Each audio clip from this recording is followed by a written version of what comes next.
దేశీ దిగ్గజ bank state bank of India తన కస్టమర్లకు ఝలక్ ఇచ్చింది. కేవలం ఎస్బీఐ మాత్రమే కాకుండా రెండో అతిపెద్ద ప్రభుత్వ బ్యాంక్ ఆఫ్ బరోడా కూడా తన ఖాతాదారులకు షాక్ ఇచ్చింది. ఈ రెండు బ్యాంకులు ఇతర బ్యాంకుల మైక్రో ఏటీఎం క్యాష్ విత్డ్రాయల్స్పై పరిమితులు విధించాయి. బీఓబీ కస్టమర్లు నెలలో కేవలం ఏటీఎం నుంచి 4 సార్లు మాత్రమే డబ్బు తీసుకోగలరు. ఇకపోతే ఎస్బీఐ కస్టమర్లు ఒక్కసారి మాత్రమే డబ్బు విత్డ్రా చేసుకునే అవకాశం ఉంది. ప్రభుత్వపు డైరెక్ట్ బెనిఫిట్ ట్రాన్స్ఫర్ స్కీమ్లో భాగస్వామ్యం కాని ఖాతాదారులకు నెలకు 5 లావాదేవీలు నిర్వహించవచ్చు.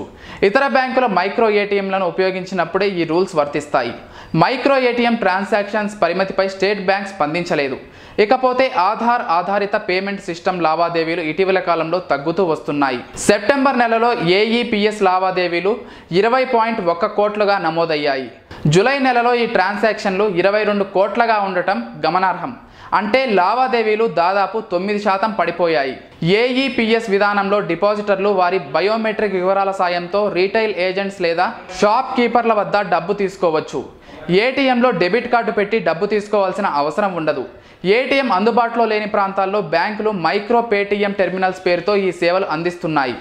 ఇందుకోసం షాప్ కీపర్లను ఏజెంట్లుగా నియమించుకుంటున్నాయి.